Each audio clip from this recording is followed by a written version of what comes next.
Supreme court of Pakistan में फैसल वावडा की press conference पर अस्कुद नोटिस केस की समाअत इस वक्त जारी है और चीफ जस्टिस काजी फाइज ईसा की सरबराही में 3 रुकनी बेंच अस्कुद नोटिस केस की समाअत कर रहा है। जस्टिस इरफान सादत और जस्टिस नईम अख्तर भी बेंच का हिस्सा हैं। Additional attorney general Aamir Rahman supreme court में पेश हुए। चीफ जस्टिस काजी फाइज ईसा ने एडिशनल जनरल से इस्तफसार किया कि आपने प्रेस कॉन्फ्रेंस सुनी है, क्या प्रेस कॉन्फ्रेंस में तौहीन आमेज है। और एडिशनल अटॉर्नी जनरल का कहना था कि जो मैंने सुनी है इसमें अल्फाज म्यूट थे। आपको बताते चलें कि सुप्रीम कोर्ट ऑफ पाकिस्तान में फैसल वावडा की प्रेस कॉन्फ्रेंस पर अस्कुद नोटिस केस की समाअत इस वक्त जारी है। मजीद तफसीलात बताएंगे गुलाम मुस्तफ़ा जंजवा। गुलाम मुस्तफ़ा जंजवा, बताइएगा इस अहम समाअत से मुतल्लिक।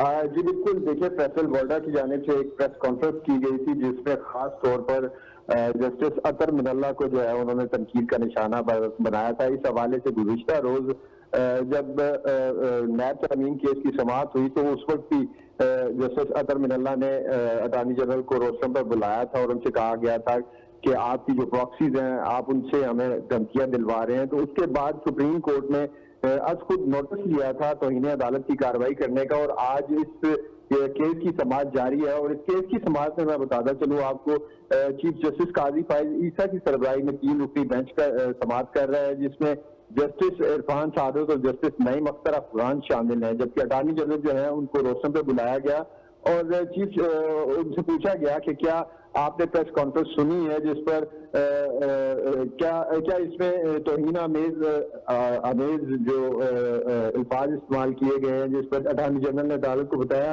कि जो मैंने सुनी है इसमें अल्फाज म्यूट थे मेरे खिलाफ। चीफ जस्टिस ने कहा कि मेरे खिलाफ एक से ज्यादा गुफ्तगू हुई है लेकिन नजरअंदाज किया। काजी फाइज ईसा का ये भी कहना था कि नजरअंदाज करने का फायदा उठाते हुए सोचा कि हम भी तकरीर कर लें।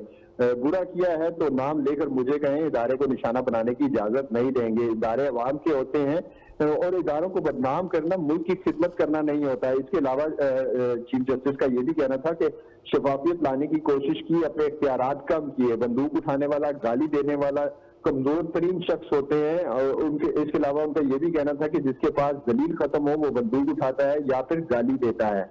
चीफ जस्टिस ने आज चीफ कमिश्नर रावलपिंडी के हवाले से भी बात की। उन्होंने उनका कहना था कि एक कमिश्नर साहब उठे और कहा मैंने इंतखाबात में धांधली कराई है।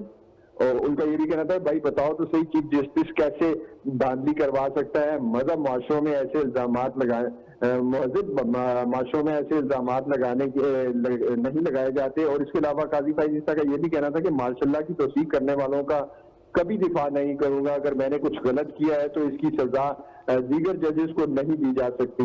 चीफ जस्टिस का ये भी कहना था कि दूसरे दर्जे का कमजोर गाली देने वाला होता है। और इसके अलावा उनका ये भी कहना था कि फैसल वावडा के बाद मुस्तफा कमाल भी सामने आ गए हैं। दोनों ही अफराद पार्लियामेंट के अरकान हैं, ऐवान में बोलते। ऐसी गुफ्तगू करने के लिए प्रेस क्लब का इंतखाब ही क्यों किया जाता है। पार्लियामान में भी जजेस के कंडक्ट पर बात की जा सकती है।